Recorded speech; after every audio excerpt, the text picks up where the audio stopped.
What's going on, YouTube? What is going on? This is your boy Justin, aka the King of Random Ish. Hard being the ish, but somebody got to do it. Oh man, I'm not gonna lie to y'all. I'm a little excited about this video because it's the subject of it. If you check the title of the video, you'll see I'm going to be talking wrestling today. More specifically, WWE. More specifically, Wrestlemania. For those that know me, they know I'm a big wrestling fan. I love professional wrestling, most definitely WWE. And if you know, we just had WrestleMania this past Saturday and Sunday. So, I figured why not let the first video, because I believe this is going to be the first episode of RandomISH that's going to focus specifically on something wrestling related. So, I figured this could be my first wrestling video that'll be like a review of, yeah, it'll just be a review. I wrote down, because you can't see it, but the paper is right here, because I didn't want to forget. So I wrote down the matches from night 1 and 2 of WrestleMania, and I'm just gonna give my review of the matches. The people, just I'm just gonna shoot it with y'all, and so y'all can understand that I do love professional wrestling, and you will get more wrestling content here on Random Ish. Now, I'm not gonna lie to y'all, I love WWE. I start one just to give you a quick backstory. I think I've told this story before. If I have, then you know the story. I want to give a major shout out to my sister-in-law, Kalisha, who basically, whether she realizes it or not, is a major reason why I love professional wrestling, because she took me to my first show. My first wrestling show was a WCW show. I'm a big WCW guy. Um, I when I say I advocated for WCW during the Monday Night Wars and the Attitude Era, man, like I saw DDP, I saw Scott Hall, who made his entrance with the Fugees, Ready or Not. If you know, you know. Um, Man, I am an advocate for professional wrestling. But let's get to the subject at hand. WrestleMania, night 1. Now, these may not be in order, but these were the matches that took place. Now, okay, we're going to go night 1. First match I want to talk about, Rey Mysterio versus El Grande Americano. Now, first, okay, Rey Mysterio was not able to compete because of an injury that he sustained, I think, prior on SmackDown, if I'm not mistaken. So hopefully, if, yes, hope he's all right. Take the time, get himself together, get back in the ring. So he needed a replacement. Uh, and I'm not mistaken, it was Ray Phoenix, who is a superstar that's new to WWE, but he's not new to professional wrestling. This is a guy who's wrestled all around the world. And he is the partner of Penta, who actually participated in the Fatal 4-Way for the Intercontinental Championship. Now, Ray Phoenix came in, had a great match with El Grande Americano, or as we know him, Chad Gable. We know who that is. Um, Good match, but of course, El Grande Americano won. Straight to the point. Now we're gonna go to. Oh, actually, no. Let's go back to the Rey Mysterio. No, Ray Phoenix and El Grande match. Uh, Prior on the pre-show, it was announced that WWE has acquired AAA, which is a lucha libre company, and they're going to do an event called Worlds Collide.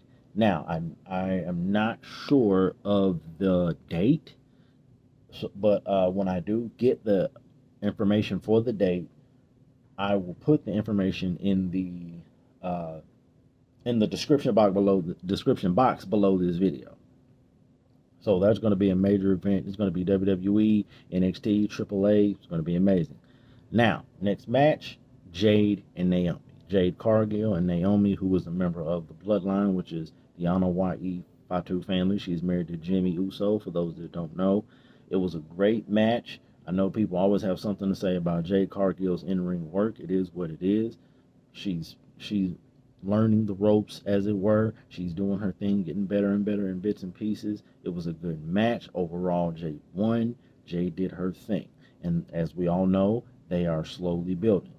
Now, honestly, I'm gonna get, I'll get to when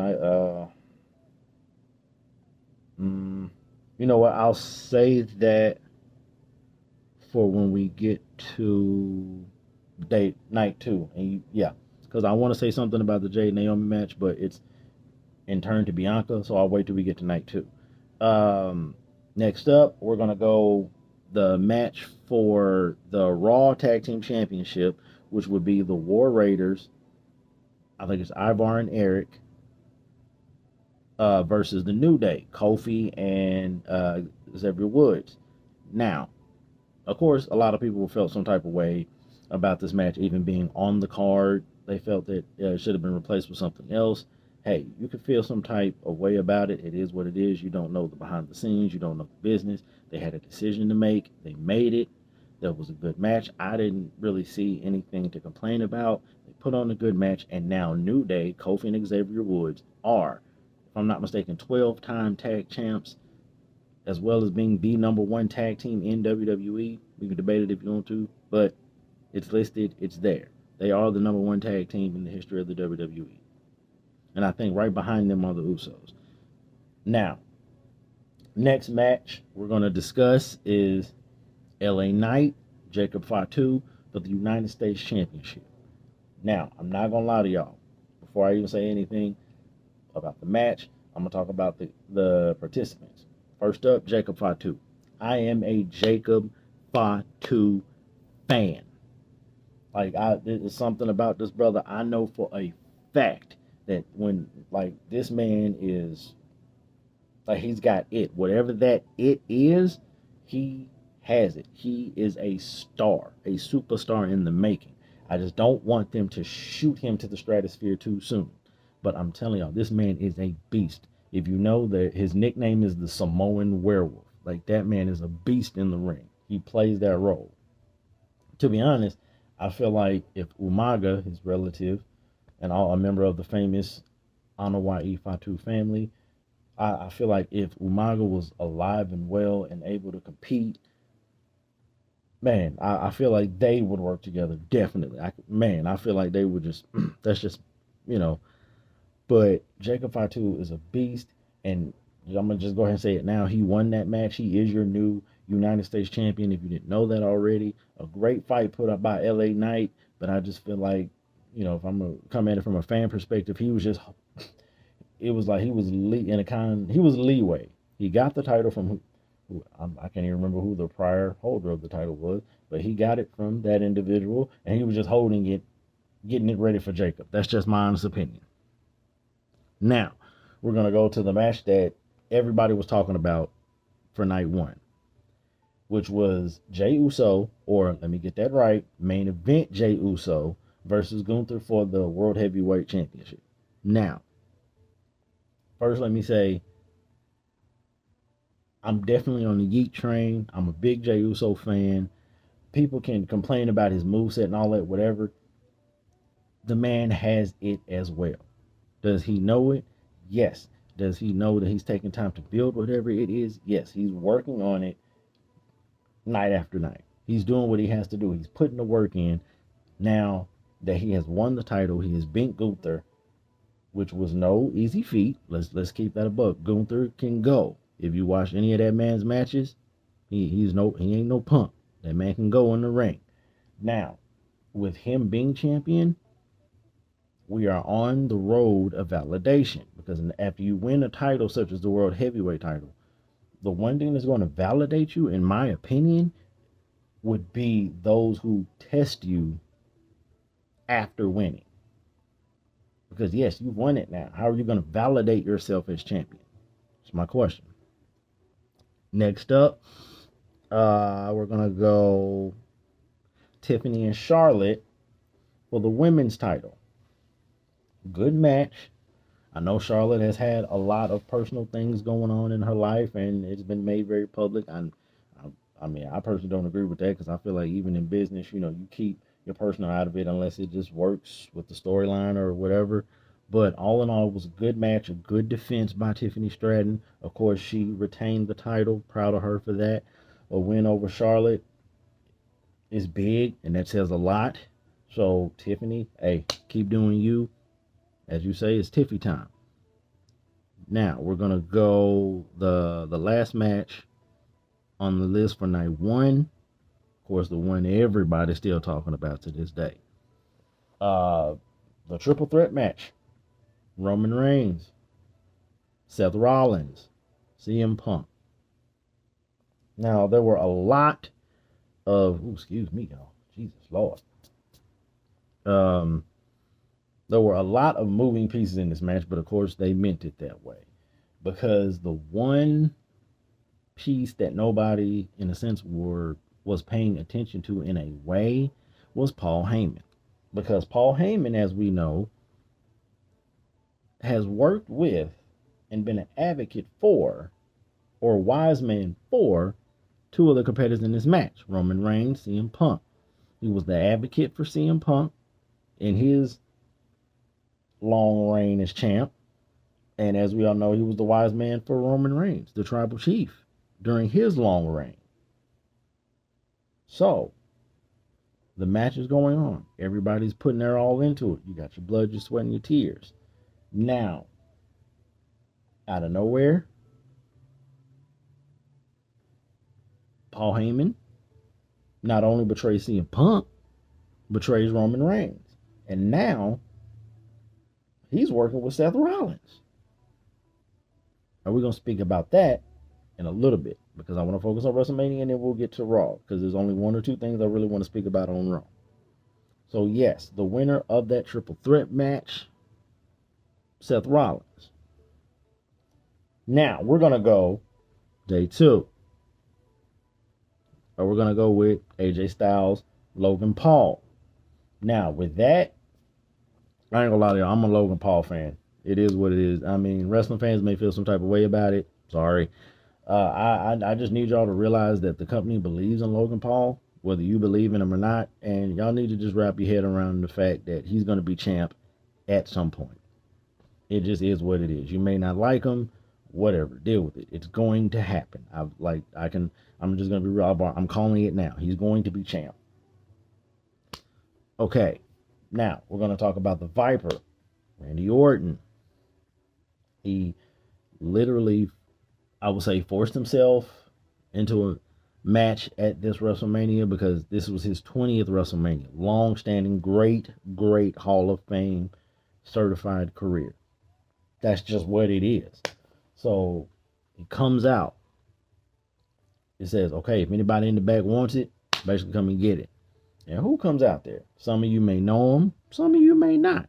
A gentleman from TNA. He's the TNA World Heavyweight Champ. Y'all know the song. Say his name and he appears. I believe in Joe Hendry. Hey, you know him. He came out, tested him, and he met the three most dangerous letters in professional wrestling. RKO. It was done. Randy got that. Now, the street fight at night 2. Damian Priest, Drew McIntyre. Good match. Drew McIntyre is a beast. He's been I ain't gonna lie, he's been BS'd a lot within his career the past few years. And the main example I get, when we were in the middle of COVID and WWE had to do shows at their I think it was at the center in Florida, if I'm not mistaken. I could be wrong. But when the one year where Drew McIntyre won a title, he beat Brock Lesnar, but you do it in an empty arena. I feel like he was cheated. That's just my honest opinion. It is what it is. But Drew McIntyre got the win. Great. Okay. Now, we got the tag match for the women's tag team titles. Lyra Valkyria, who is your women's intercontinental champ, mystery partner, going against Liv Morgan, Raquel Rodriguez. And I know people say Liv Morgan is fine, and she is a beautiful woman. But hey, look, Raquel Rodriguez ain't no joke. That's a beautiful woman right there. Okay. So, Liv, Raquel come out first, standing strong, got the titles, y'all know. Okay, Lyra Valkyria comes out first. They're waiting to see who's her partner. And who else but the man, Becky Lynch, comes out, standing tall. They go in, get the win. Cool. Okay. Fatal 4-Way, Intercontinental title. Braun Breaker as the champ. Penta, new guy, on the roll.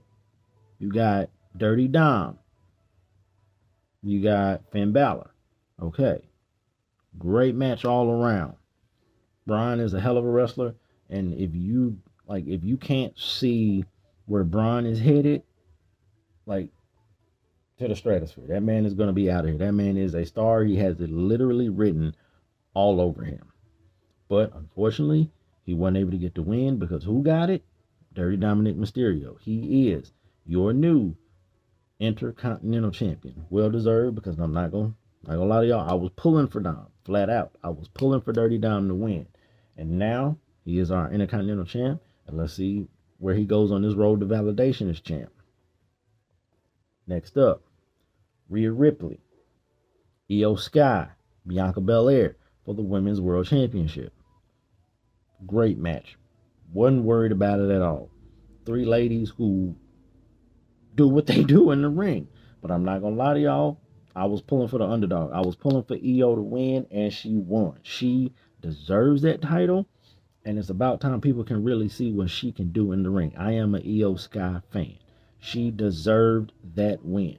Why do I say that? Because the issues with Rhea Ripley and Bianca Belair, they overarch the whole match. There's like, first of all, let me say Rhea, just I'm looking at it from the fan perspective, she had no reason to even put herself in that match, because the entire issue between her and Bianca is Bianca has yet to beat Rhea. There's that. And then also, I think the whole issue with Jade is it's not even over. There was no definitive into that, even in the match between Jade and Naomi on night one. So, Io Sky retains the Women's World Championship. Well deserved. All right. Last but definitely not least, we got the other match that everybody was waiting for and talking about frequently. Cody Rhodes, John Cena, Undisputed Championship.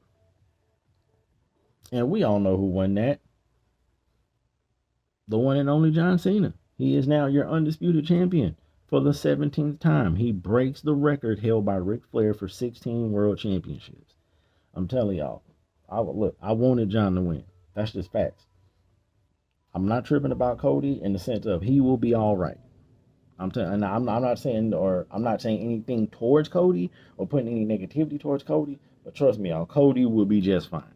I don't think this is gonna hurt him at all, because I think the comeback on this situation is gonna hit just as hard, maybe even harder than him focusing on finishing the story. I think the comeback on this is going to be nuts. That's just my honest opinion. But John Cena is your 17-time world champ. And yeah, that's WrestleMania, both nights right there, y'all. And what else? Definitely want to talk about Raw. Now, I guess you could say this is spoilers. I've already spoiled it, technically. Now, the reason I want to focus on the situation with Seth Rollins and Paul Heyman. Okay, they go to Raw. They do their thing. They're explaining themselves, the whole situation. Now, bits and pieces I'm not going to lie to y'all did miss, but I saw the important part.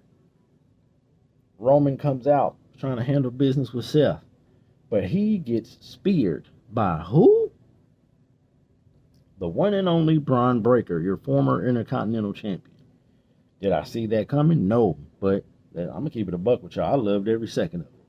Seeing Braun Breaker spear not only Roman Reigns, but CM Punk, and stand side by side with Seth Rollins and Paul Heyman?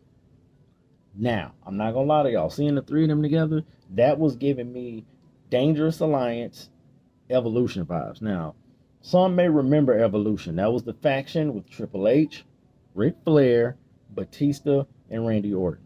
Now, some may not remember the Dangerous Alliance unless you're around my age and you remember them from back in the day. That was a faction ran by Paul Heyman, who at the time was going by the name Paul E. Dangerously, and featured some well-known superstars. Number one off rip is, I think his name at the time was Stunning Steve Austin, who we all know as Stone Cold Steve Austin. And who else was a part of the brother from DX? Rick Rude was a member of that faction, if I'm not mistaken. The Enforcer, Arn Anderson, was a part of that faction. Now, seeing them together, I'm sorry, like I know it's just the three of them now, but I'm not gonna lie to y'all. It makes me ask that question of who is gonna be the next member of the group. Who? And even if they kept it at three, that'd be fine. But it's like who? Because there's got to be somebody else coming. But yeah, yeah. I just want to let y'all know, man. I'm a wrestling fan. You're gonna get more wrestling content here on Random Ish. But thank y'all for checking out this video, man. Thank y'all for continual support of Random Ish. Thank y'all, man. It's your boy Justin, the king of Random Ish. It's hard being Ish, but somebody got to do it. I'm out of here, y'all.